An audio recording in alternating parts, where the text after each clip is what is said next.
Shalom, selamat pagi, selamat siang, selamat sore, dan selamat malam kami ucapkan bagi setiap saudara yang menyaksikan ibadah ini. Kami percaya bahwa kita semuanya selalu dalam keadaan yang sehat. Saat ini kita akan mulai ibadah, mari kita mempersiapkan hati untuk boleh memuji dan menyembah Tuhan bersama-sama. Selamat beribadah, Tuhan Yesus memberkati.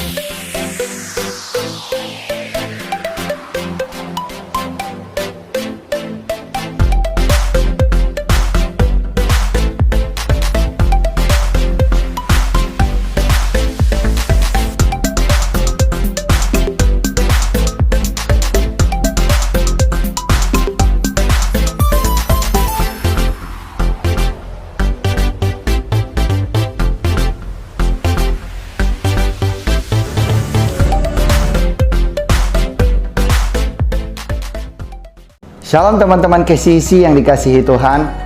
Berikut pengumuman KCC sepekan. Ibadah raya akan diadakan secara onsite dan online pada pukul 10 setiap minggunya. Sudah tersedia di platform YouTube dan Facebook. Mari bergabung di dalam komunitas KCC yaitu Home, tempat di mana Anda bisa menjadi diri sendiri, diterima apa adanya, dan dibangun sesuai kebenaran firman Tuhan. Home di KCC ada 3. Home Jakarta Utara setiap Rabu pukul 8 malam, Home Jakarta Timur setiap Rabu pukul 8 malam, dan Home Couple atau keluarga setiap Sabtu pukul 8 malam. Doa pagi KCC diadakan setiap hari Sabtu pukul 6 pagi sampai 6.30 waktu Indonesia Barat via Zoom. Link Zoom akan di-share di IG kita @kcc_kingdom. Mari membangun keintiman dengan Bapa di surga lewat doa pagi. Bagi saudara yang membutuhkan dukungan doa, saudara bisa mengisi link permohonan doa yang disediakan saat ibadah online berlangsung di Facebook KCC Kingdom atau pada bio Instagram @kcc_kingdom.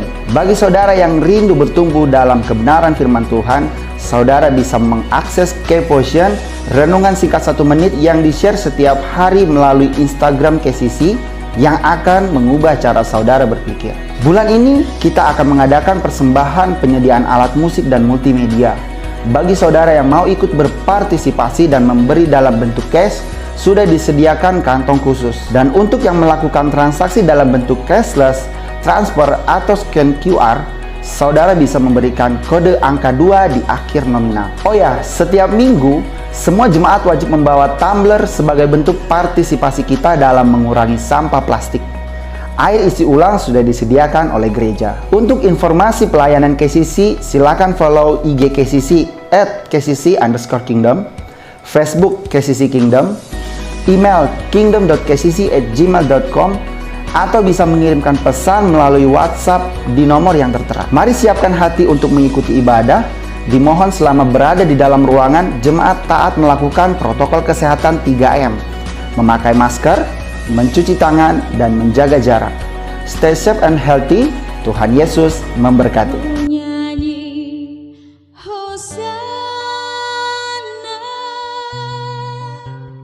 Bagi Rajaku yang duduk di tahta, aku muliakan dan ku agungkan, kau layak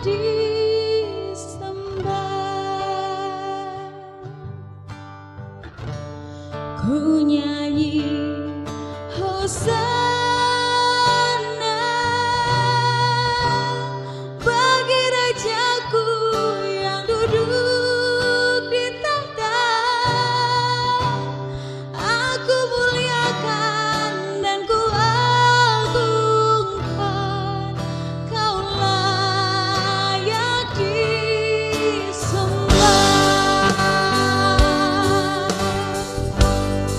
Pujilah aku Tuhan,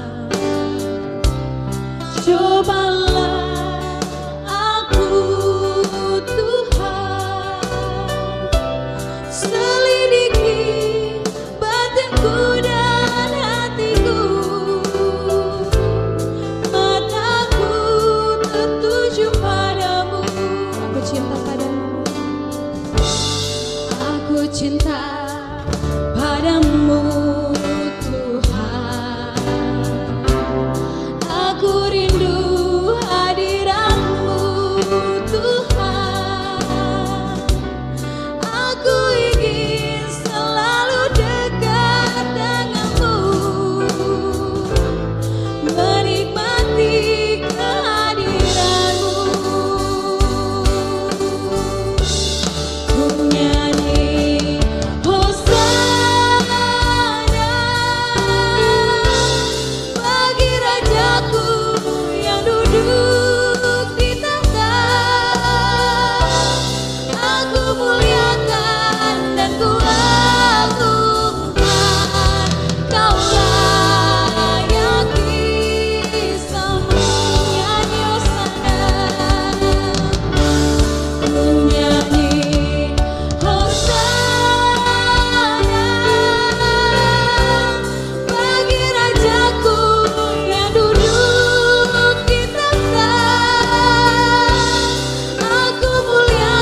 bagi rajaku yang duduk di atas.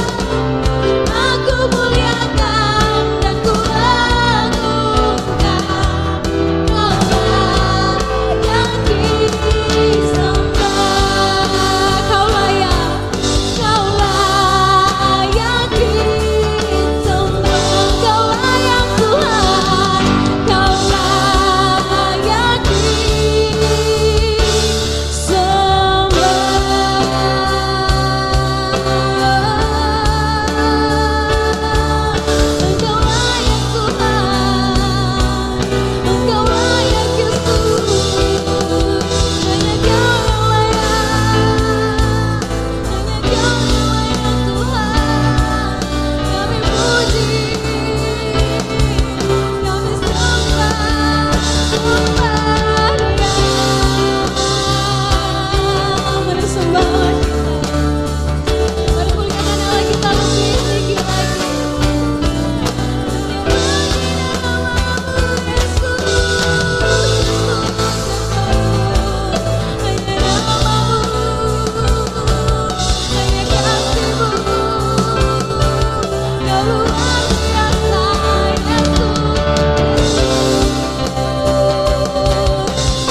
Oke, sambil disiapkan slide saya.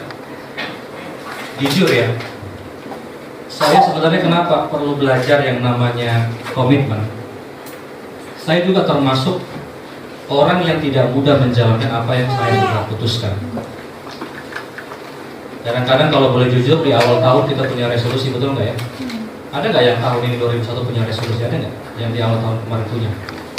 Atau udah capek, trauma karena tiap tahun bikin resolusi dan mengulang lagi resolusi yang tahun lalu gitu ya, yang nggak jalan gitu kan? Nah, jujur, menjalankan yang kita putuskan itu nggak mudah, betul ya? Makanya kenapa di gereja ini kita bangun budaya rentan. Kita ngaku kalau nggak bisa. Saya bisa cuma ini. Tetapi ketika misalnya kita sudah putuskan, belajar. Dan kenapa kita di home itu bikin targetnya cuma per minggu. Bayangkan kalau dalam sebuah tim itu cuma satu yang belajar, yang lainnya main-main. Saya percaya yang satunya akan diejekin sama yang main-main, betul nggak? Tapi kalau semuanya sama-sama belajar, pasti itu saling mendukung ya. Karena sudah tahu betapa beratnya main itu. Nah, kita akan hari ini sambung start small. Jadi dari minggu keempat saya akan coba ringkaskan beberapa yang sudah kita bahas minggu-minggu sebelumnya. Kalau saudara masih ingat pembelajaran dari khotbah sebelumnya, saudara, pertama, alasan melakukan segala sesuatu itu harus kuat, betul ya? Karena komitmen itu pengorbanan. Berapa kali sering kita lemah, sering kita nggak sanggup melakukan segala sesuatu. Contoh olahraga, kita udah mulai, aduh capek lah. Kalau cuma satu hari mah gampang, cuma seminggu mah gampang. Tapi kalau sebulan kita berturut-turut harus olahraga, itu berat. Sacrifice, itu pengorbanan. Tetapi ketika Anda mulai lemah, kita akan selalu diingatkan kenapa kita ngelakuin ini, betul nggak? Saya mau sehat. Karena kita ngobrol ya di home gitu ya. Salah satu teman kita, dan dia bilang gini, dia punya program untuk apa namanya, olahraga. Kenapa deh pengen olahraga? Ini bang supaya dada jadi, tangan jadi begitu ya. Waduh, luar biasa. Ketika lemah, berarti dia ingatkan kembali tujuannya, betul nggak? Karena yang namanya komitmen itu nggak mudah. Contoh orang menikah. Orang menikah percaya lambat laun suami atau istri itu nggak sakit dulu, nggak semanis dulu. Nah itu yang nikah-nikah bilang ya. Tapi ingatkan dirimu, kenapa kamu menikahi orang ini? Ingat dulu mungkin kamu diperjuangkan sama si dia, si doi, untuk supaya keluarganya setuju. Ini orang seperti apa yang kamu nikahi? Mami nggak setuju, mama nggak setuju, tapi dia berjuang buatmu, ngerti ya? Ingat sekian tahun pacaran. Dan ingat apa alasan kita ngomong di depan hamba Tuhan, di depan Tuhan, bahkan depan semua malaikat-malaikat Tuhan, saya akan setia dengan dia. Ingatkan dirimu, amin. Makanya kenapa alasan itu harus kuat di depan. Karena ketika Anda sudah mulai lelah, ingatkan untuk apa saya melakukan ini, amin. Untuk apa saya berkomitmen dalam sebuah gereja lokal? Tanyakan dirimu, kenapa saya nggak pindah-pindah gereja, sini ke sana ke sini, tergantung selera saya. Di Jakarta banyak pilihan, betul nggak? Ingatkan dirimu, kenapa saya tertanam di gereja ini? Apa visi gereja ini? Kenapa saya masih ada di sini? Ngerti ya? Jadi ketika kita mulai, aduh, udah gak capek ya. Kita ingat lagi dengan tujuan kita. Makanya saudara lihat, kalau alasan sudah kuat, sudah berhitung, selesaikan sampai tuntas, jangan pakai perasaan, betul ya? Saya ulang lagi. Dan saya mengingatkan sekali lagi teman-teman, tolong bantu Bang Stephen ya. Di mana-mana di sebuah gereja, jemaat sama pendeta itu seringkali jadi jemaat lebih gampang. Ngantuk tinggal tidur ya. Jadi pendeta itu nggak mudah. Tadi SD 5 menit lumayan kan? Nah jadi gini, abang minta tolong selagi kalian lagi duduk di situ, cuma 45 menit kasih tanda-tanda kehidupannya. Oke bang, amin. Gitu ya. Kalau kalian kan tutup cuman ya. Kasih ke depan mata, nggak apa-apa. Minimal ada semangat gitu. Daripada gini sampai habis. Tolong kasih tanda-tanda kehidupan. Ya. Nanti kan akan tahu rasanya ketika berdiri di depan ini. Dan abang rindu nanti sosok boy akan khotbah ya. Oh iya pasti di depan ya. Nanti Lita akan khotbah. Ya. Semua dimulai dari 4 menit ya. Nanti Putra juga akan khotbah. Komitmen buat orang dewasa, bukan buat anak-anak, apalagi pengecut, betul nggak? Itu buat orang dewasa komitmen. Makanya kenapa sering saya bilang, menikah itu buat orang dewasa. Kalau masih anak jangan menikah. Sekarang coba lihat, kalau lihat ya, lihat di semua televisi apapun, di YouTube apapun, saudara lihat, rata-rata alasan orang cerai itu klasik banget, betul? Sudah tidak ada kecocokan lah, dia sudah berubah lah, ya orang berubah lah. Siapa yang nggak pernah berubah? Alasannya banyak. Makanya saya percaya orang-orang yang berani berkomitmen itu orang-orang yang luar biasa. Orang-orang yang berani bilang, iya saya mau jalankan. Orang-orang yang berani ngambil tugas dan nggak hilang. Ada banyak orang ketika dikasih tugas nggak tahu ini dikerjakan apa enggak, betul nggak? Kita tanyain terus, udah bangun belum? Udah jalan belum? Ada jalan ada apa? Cuma ditanyain. Karena kita ragu sama orang ini. Karena berkali-kali ketika dikasih kepercayaan nggak pernah beres gitu. Tapi ketika Anda percayalah, ketika kita mulai belajar nih, ayo komitmen. Hal kecil aja, makanya saya bilang ke saya, start small aja. Mulai dari hal yang kecil. Percayalah Anda akan jadi orang yang mahal, amin? Mahal sekali. Tidak ada yang murah yang berkualitas. Siapa yang setuju dengan saya? Tidak ada yang murah yang berkualitas. Kalaupun dia murah, ya dikasih murah, mungkin cuci gudang dan sebagainya, itu bukan barang murah. Mungkin barangnya sudah kelewat fashionnya, betul ya, zamannya udah beda gitu. Mungkin barang yang dulu keren sekarang udah gak terlalu karena cuci gudang. Atau yang kedua, dikasih murah karena memang dia bermurah hati, betul nggak? Bukan barang yang murah. Tapi semua yang berkualitas pasti ada harganya, setuju? Saya pernah dengar sebuah khotbah begini. Biasanya kalau kalian lagi pilih barang-barang, ya semua tahu Roger ya. Kita kan kalau milih barang-barang murah kan tinggal compain, ya kan? Compain. Saya pernah waktu di Parluasan, saudara ya, Parluasan City gitu ya. Saya itu rebutan sama mama. Jadi itu barang 5.000, saudara. Oh, tiba-tiba aku, itu kan mamanya besar, begini, kalau mau ribut di situ nggak enak kan? Kita kan harga diri ada juga gitu, walaupun cari 5.000 kan. Tapi tetap aja punya harga diri gitu kan. Nah, ternyata saya temukan kalau semua barang yang murah diperlakukan nggak sopan. Coba yang 5.000. Betul nggak? Tapi kalau barang yang mahal, kalau kita pernah ke tempat barang yang mahal, gimana cara perlakuannya? Waktu Anda berharga, dengar baik, nggak sembarangan orang berlaku saudara. Kalau perempuan berharga nggak sembarang perempuan dari zaman-zaman, betul nggak? Setelah zaman dibuang. Kalau laki-laki berharga nggak sembarangan ngasih tubuh. Katakan saya berharga. Lukas 16 ayat 10 tadi sampaikan oleh si Hesti ya. Baca bersama-sama 1, 2, 3 ya. Barang siapa setia dalam perkara-perkara kecil, ia setia juga dalam perkara-perkara besar. Dan barang siapa tidak benar dalam perkara-perkara kecil, ia tidak benar-benar dalam perkara-perkara besar. Coba, ada beberapa kebenaran yang bisa kita belajar dari ayat ini. Pertama, segala sesuatu yang besar dimulai dari hal-hal yang kecil.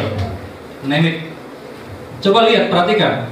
Manusia kita sebesar ini berasal dari sel yang kecil, betul ya? Sel sperma dan juga sel telur bertemu, jadilah manusia. Saudara nggak bisa lihat dengan mata telanjang seperti ini, sebesar apa sel itu, nggak kelihatan saking kecilnya. Tapi saudara tahu di dalam sel itu ada hidung, ada jantung, bayangkan, ada paru-paru. Luar biasa nggak sih? Kita melihatnya cairan, saudara. Tapi yang kecil ini ketika dalam kandungan diolah selama 9 bulan, kalau kata Alkitab itu ditenun sama Tuhan, jadilah kita yang sebesar ini dengan semua komplikasinya. Bayangkan, saudara, bayangkan.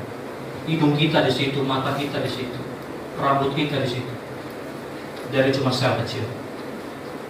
Tuhan sudah buat sebuah prinsip sederhana tentang semua hal yang besar dimulai dari yang Anda nggak setia dengan kecil, nggak mungkin dipercaya besar. Tidak mungkin, lupakan, forget it. Lihat benih yang kecil. Pohon tuh besar, betul ya? Benihnya besar atau kecil? Kecil. Tapi setelah diolah berapa lama dalam tanah, kita nggak tahu apa yang terjadi. Kita mungkin tidur nggak lihat.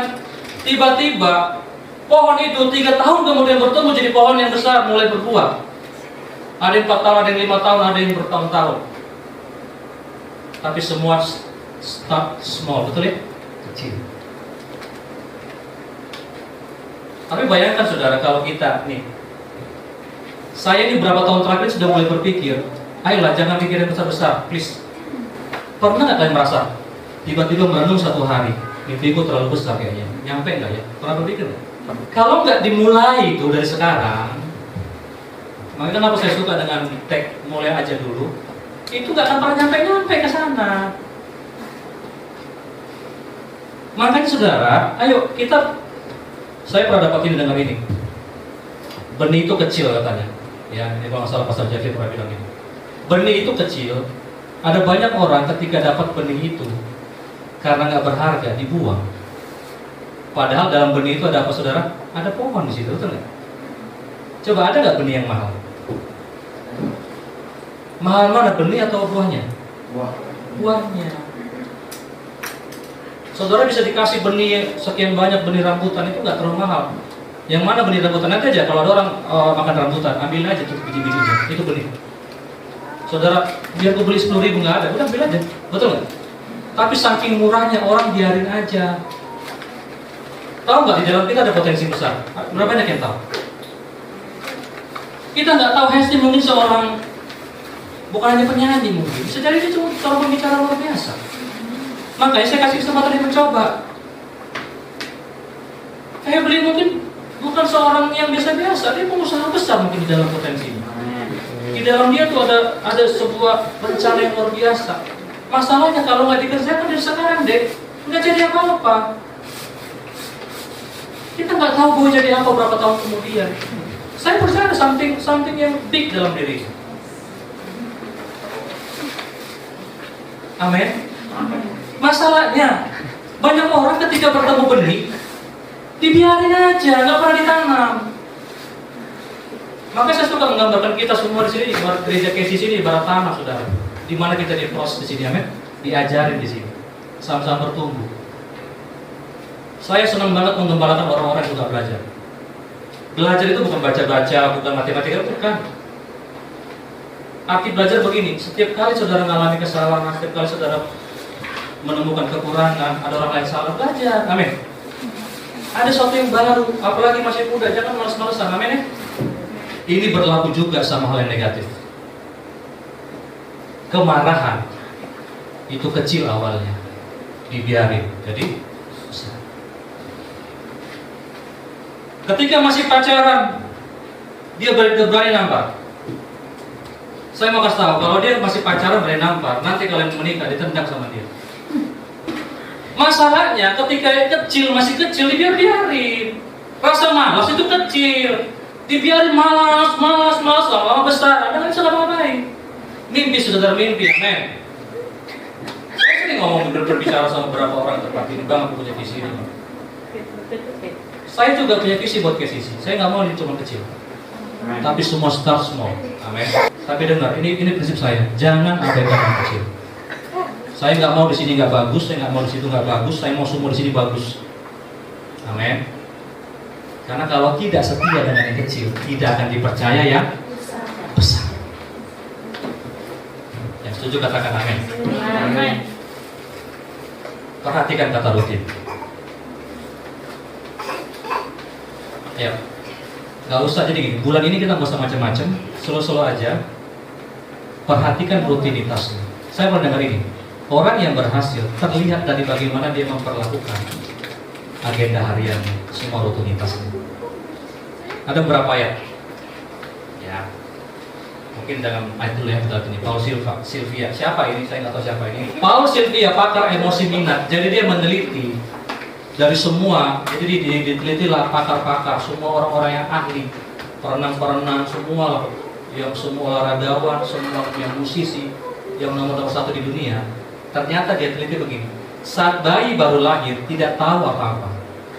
Jadi benarlah sebuah, kalau pernah baca ini ya, manusia itu lahir seperti kertas putih, kata betul ya? Pernah dengar ya? Ternyata benar. Tidak seperti hewan yang mempunyai naluri kuat untuk bertindak dengan cara tertentu. Bayi harus belajar hampir segalanya dari apa? Pengalaman.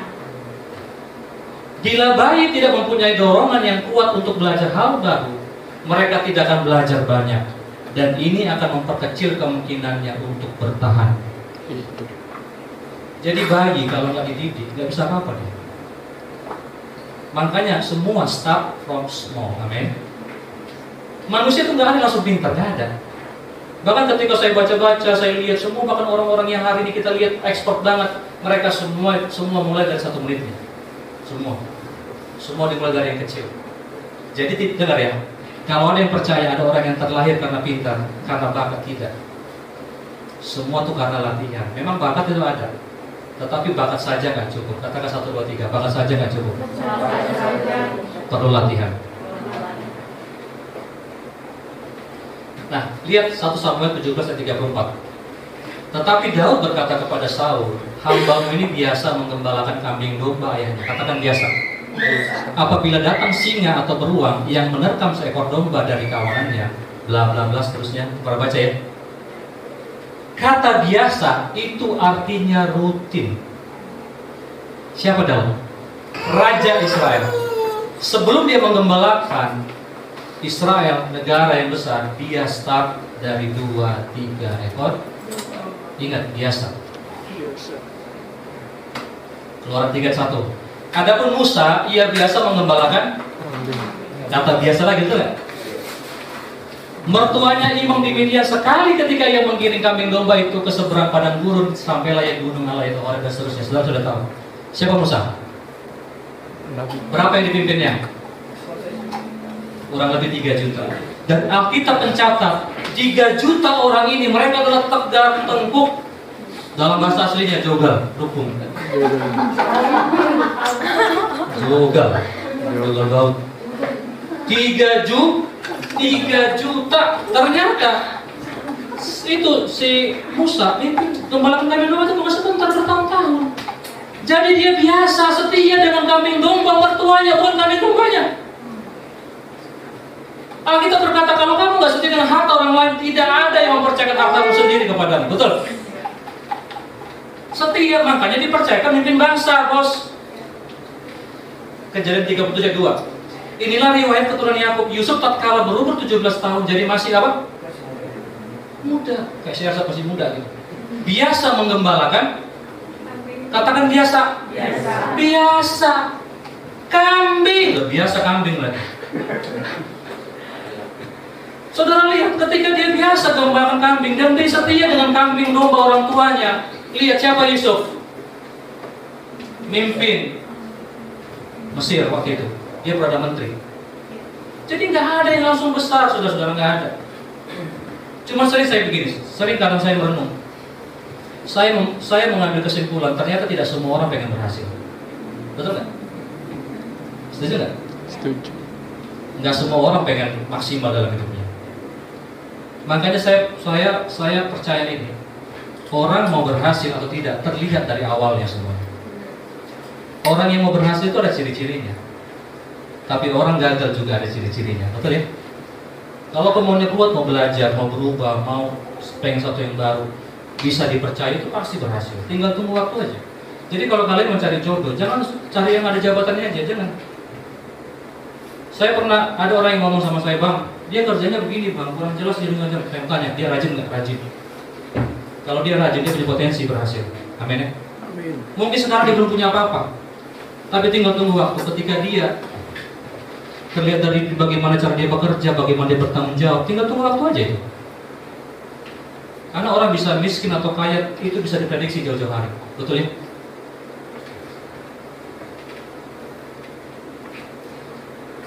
Siapa yang tahu John Maxwell? Pakar kepemimpinan dunia. Dia bilang begini, rahasia keberhasilan kita terletak pada apa? Agenda harian kita. Belajar ya. Karena biasanya gampang untuk kita bikin resolusinya, menjalankan dengan mudah ya. Jadi bagi yang belum, ayo mulai praktekkan. Hal yang kedua, dari Lukas pasal 16 ayat yang 10, saya dapat pelajaran begini. Semua orang punya benih atau hal yang kecil di tangannya, betul nggak? Setidaknya kita semua punya waktu, punya otak, betul ya? Punya kesempatan, Semua orang punya hal kecil. Kadang kalau saya melihat ya, orang-orang yang luar biasa ya, saya percaya kita semua di sini bukan cuma mau jadi kaya aja, bukan, saudara. Kita semua mau maksimal, amin ya. Dengan semua panggilan Tuhan, kita mau maksimal. Kita mau menjadi seperti yang Tuhan mau. Saya perhatikan orang-orang yang luar biasa itu, kalau kadang kita lihat-lihat ya, bagaimana bisa seperti mereka. Cuman rata-rata mereka itu satu cirinya, mereka setia dengan hal yang kecil tadi. Semua kita minimal punya 1 menit, betul ya? Punya 5 menit setiap hari bisa latihan. Saya tahu ada berapa orang di tempat ini yang nggak punya setengah jam, saya tahu. 1 jam susah. Semua orang punya benih. Setuju ya? Nggak ada. Kalau kita bilang bang, dia kan lahir nggak ada yang lahir karena kaya hebat, nggak ada. Semua kita punya benih. Nah, ini seorang psikolog, saya catat aja. Cognitive Anders Erickson. Sama, dia meneliti semua orang-orang yang tadi rata-rata mereka juara dunia segala macam, diteliti lah. Bagaimana cara pakar memperoleh keterampilan kelas dunia? Ini penelitiannya. Para pemain kelas dunia yang berada di puncak karir, mereka pun hanya sanggup melakukan maksimal 1 jam latihan terencana. Berapa lama? 1 jam. Ternyata mereka nggak banyak-banyak banget jam latihan. 1 jam tapi terencana. Nah, saya lanjut ya. Sebelum mereka beristirahat, dan secara total hanya bisa melakukan latihan terencana 3 hingga 5 jam per hari. Itu expert. Kita puasa 1 jam, itu udah bang 5 menit aja dulu mulai coba. Push up. Nanti aku akan cerita juga, aku juga punya latihan rutin juga. Orang dengar kata Kaizen? Orang Jepang terkenal dengan etos kerja luar biasa, ya. Kalau kalian pernah dengar ini, mereka itu ternyata mereka punya filosofi namanya Kaizen. Kaizen terdiri dari 2 kata. Kai itu berubah, Zen itu kebijaksanaan. Jadi ternyata mereka punya prinsip begini, perubahan dalam hidup bisa dicapai secara apa? Perlahan, katakan perlahan, dengan penuh kebijaksanaan. Jadi gini, mereka itu berlakukan, kalau kalian mau, coba aja begini. Coba dengan 1 menit. Berapa lama? 1 menit. Nah, jadi kalau mau bikin prinsip Kaizen, saudara.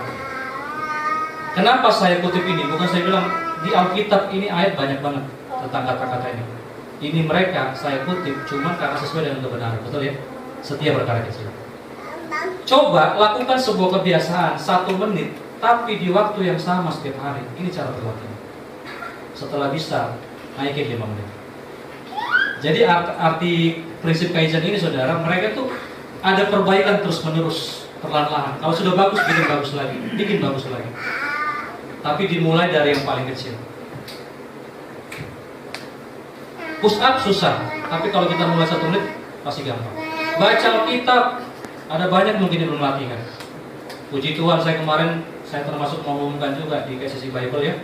Di sini selain saya yang sudah selesai itu ada Hesti, ada Cia. Berikan tepuk tangan. Menyelesaikan 1 Alkitab dari Kejadian sampai Wahyu. Siapa yang sudah pernah? Gak mudah. Nanti akan menyusul Ebi, menyusul lagi Olive, dan lain-lain. Coba aja 1 menit dulu baca. Kenapa bang kita perlu baca Alkitab? Semua kebenaran dari sana, amin ya. Baca aja dulu. Nah, saudara, jadi coba kita perlakukan dengan pelan-pelan aja. Ada 1 kata kunci di sini yang saya sebut dengan perlahan, ya. Nah, dari mana kita mulai? Dahamnya seperti apa? Pertama, mulailah dari passion. Katakan passion. Apa itu passion? Passion apa? Saya itu kalau kadang-kadang bahasa Inggris ada di sini beberapa orang yang pasti koreksi nanti. Bang, salah itu bang ya. Ayo belajar. Harus belajar. Passion. Gimana? Passion kita itu apa sebenarnya? Mulai dari apa yang kita suka. Nah gini teman-teman, coba ya perhatikan. Saya akan cepat. Sangat sulit kita bisa mengerjakan bertahun-tahun, komitmen bertahun-tahun kalau kita tidak suka. Nah, dari mana datang rasa suka? Dari mana kita tahu kita suka akan hal ini? Saudara, ada satu kata kunci, coba. Katakan coba. Hal apa yang kalian kalau disuruh, itu nggak perlu disuruh kan kerjakan? Nyanyi. Ya, melalui kamar mandi nyanyi terus gitu ya. Masak nyanyi, nggak jelas. Kayak kalau saya ketemu Olin, nyanyi terus gitu. Ini nyanyi. Nggak mungkin montir ini kan gitu. Hal apa yang kalian kerjakan? Mungkin ada yang suka banget main game. Saya berkali-kali bilang, kenapa kalian suka game? Kenapa nggak jadi gamer aja? Dapat duit. Nggak kompetisi, nggak dosa. Iya kan? Enak nggak kalau kita main-main dikasih duit? Enak nggak? Enak. Enak. Saya tahu ada beberapa di antara kita nggak bisa menghidupi, kita nggak bisa dapat uang dari passion kita. Belum mungkin ya. Kita mungkin masih kerja untuk makan. Tapi gini, kalau kita mau mengalami kemaksimalan, kita pengen menyelesaikan apa yang Tuhan mau dalam diriku, mengejar kekuatanku, saudara mesti mulai dari passion dulu. Coba cari tahu apa yang kita suka. Asal apa suka apa? Ya makan. Olahraga. Ada orang yang nggak tahu apa yang disuka. Jangan bilang aku suka butet ya, jangan. Pasti dia suka butet. Nah, saya pernah baca, ternyata orang tidur pun yang passionnya tidur bisa dapat duit. Iya, dia ini mungkin di luar saya pernah baca ya. Kerjaan dia cuma ngetes tempat tidur. Tempat tidur yang mahal yang semua, kalau dia bisa tidurnya itu tempat tidur bagus gitu. Bayangkan tidur aja dibayar sudah. Biasa ya? Makan, suka makan bang. Coba lihat Pak Bondan dulu itu. Icip-icip, oh ini kurang berikutnya, ini kayaknya ada mana, ini kayaknya ada mana gitu kan sehat. Oh dikasih duit gitu. Coba Efesus pasal 10. Karena kita ini buatan Allah, diciptakan dalam Kristus Yesus untuk apa? Yang dipersiapkan Allah sebelumnya, Ia mau supaya kita hidup di. Percayalah bahwa setiap kita punya pekerjaan baik dalam diri kita yang Tuhan sudah siapkan, amin. Hanya kadang-kadang kita nggak tahu. Itu yang saya sebut dengan passion tadi, saudara. Itu sesuatu ada. Kalau saya cerita, saya sangat tergerak dengan people. Saya suka dengan manusia. Dulu saya ingat ketika masih SMA, saya karena dipaksa orang tua, tepatnya bukan bapak saya sih, bapak tua saya. Karena dia insinyur, zaman dulu itu kalau insinyur itu keren. Kami pernah share ini sama Cia kemarin. Kalau anak IPS di zaman saya itu kayaknya berandalan semua gitu. Jujur, saya tuh nggak suka IPA sebenarnya. Saya suka dengan orang, saya suka dengan organisasi. Tetapi saya akhirnya terdampar di kelas IPA, mesti belajar kimia, belajar biologi dan segala macam yang saya nggak suka. Tapi kalau tanya, bang apa passionmu? Saya suka dengan people. Saya suka bicara. Kalau kenal abang lebih dekat, abang nggak suka diem. Kalau abang lagi diem, berarti lagi sakit. Tinggal tahan-tahan aja bicara, tapi jangan suruh mendengar lama-lama. Belum tentu kuat. Apalagi isinya nggak ada yang bagus gitu ya. Kadang-kadang kita ada bisa ngobrol sama seseorang, dia cerita, kita lelah gitu. Baru 3 kata, kok lelah ya? Isinya komplain, nggak ada isinya marah-marah, nggak jelas, cuma curhat aja. Kecuali saya lagi mendengar, benar-benar saya pengen mendengar. Saya masih tahan. Karena sekarang beberapa tahun terakhir, saya sekarang lagi belajar untuk mendengar. Karena ternyata cara efektif memimpin adalah dengan cara mendengar. Tapi kalau dulu sama sekali nggak bisa. Nah sekarang makin dewasa makin ngerti, oh iya. Kalau itu kebaikan dia, kenapa kita nggak untuk mendengar? Karena waktu kita mendengar, kita tahu apa yang dia butuh, apa kebutuhan. Cari. Jadi jangan buru-buru dulu, cari sampai dapat. Ada yang suka dengan mungkin alat-alat, dengan musik, dengan segala macam. Bang, gimana kalau aku kerja bukan di area musik, tapi aku suka musik? Sisihkan aja waktu dia menit untuk belajar musik. Pelan-pelan aja dulu.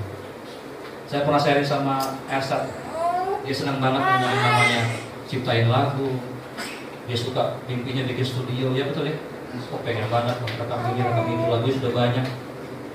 Cuma dia kerja bukan di area itu sekarang. Sisihkan aja dulu waktu, belajar aja dulu. Nanti pelan-pelan, kalau Tuhan mengendaki, ada caranya pasti. Yang penting kita sudah siap, betul ya? Nah, yang kedua, setelah kita menemukan apa yang kita suka, mulai dari 1 menit. Katakan apa? 1 menit. 1 menit. 1 minute. The how. Coba, apa yang bisa kita lakukan dalam 1 menit? Contoh latihan apa? Kalau olahraga ngapain dulu? Pusat bisa. Berapa kali bisa 1 menit? 30. 10. 30. Semua bisa nggak 5 menit? 1 menit? Bisa. Coba. Boy apa passion? Sticking. Bisa nggak sticking 1 menit? Bisa. 1 menit dikali 5, Senin sampai Jumat, itu luar biasa dibanding nggak sama sekali. Kalau sudah bisa 1 menit, naikkan 5 menit. Bang, kecil banget kan 1 menit, itu 5 menit. Tapi ingat kata kuncinya rutin. Pasti beda sama sekali. Jalan kaki 1 menit depan rumah bentar. Bang, dikit banget sih. Udah 1 menit aja dulu. Tapi tiap hari. Saya cerita dikit saudara. 2017, sebelum 2017, saya itu hampir jarang sekali olahraga. Hampir nggak pernah. Sampai akhirnya 2017 saya mengalami gangguan dalam tubuh saya. Ternyata setelah dicek, kenapa? Salah satu alasannya karena nggak seimbang, nggak pernah olahraga. Waktu itu kolesterol tinggi juga, cek semua nggak ada yang bagus. Singkatnya 2017 saya bertobat, saya mulai belajar untuk pelan-pelan olahraga. Nah, apa olahraga saya lakukan? Saya hanya jalan kaki. Awalnya seminggu sekali, lama-lama 2 minggu sekali, 3 minggu sekali. 3 minggu sekali ya. 1 kali seminggu, 2 kali seminggu, 3 kali seminggu. Pelan-pelan, naikin pelan-pelan. Berapa lama bang? Cuma setengah jam. Setengah jam, kita komplek, kena panas matahari. Tapi sampai hari ini 2017-2021 kurang lebih 4 tahun, saya masih konsisten melakukan 2-3 kali seminggu. Jalan lari. Hanya sama-sama di rumah saya. Nggak berat, cuma jalan. Berapa banyak orang, bang cuma jalan doang nggak keren, ya tapi nggak dilakukan, betul nggak? Ayolah, mulai dari 1 menit yuk, 5 menit. Yang suka nyanyi, coba belajar untuk apa ya? Pernafasan ya kan? Latihan nggak beli?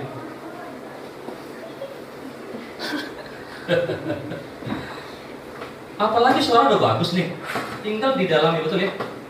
Coba 1 menit. Lama-lama naikkan. Kata kuncinya apa? Perlahan. Katakan perlahan. Konsisten. Yang kedua apa? Konsisten. Nah terakhir nih, ternyata ditemukan saudara, nah ini nih, sebuah penelitian yang supaya matching dengan apa yang kita mau sampaikan. Mencoba melakukan hal-hal yang saat ini belum bisa mereka lakukan. Ini cara mereka berlatih ya. Mereka itu ternyata orang-orang expert ini, orang-orang yang ahli-ahli ini diteliti selama bertahun-tahun. Mereka itu cara latihannya begini. Mereka mencoba hal-hal yang saat ini belum bisa mereka lakukan. Ya, mengalami kegagalan, mempelajari apa yang harus mereka lakukan secara berbeda adalah persis cara pakar berlatih. Ternyata poin yang ketiga, selain tadi mereka konsisten, bagaimana cara mereka berlatih? Mereka punya latihan terencana. Bagaimana cara mereka berlatih? Mereka fokus sama yang mereka kurang bisa. Contoh penyanyi.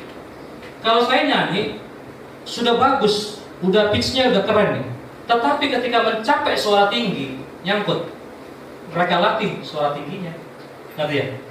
Karena buat mereka kalau sudah bagus ya udah gitu. Jadi mereka terus latihan di situ, terus latihan di situ, dan mereka punya target.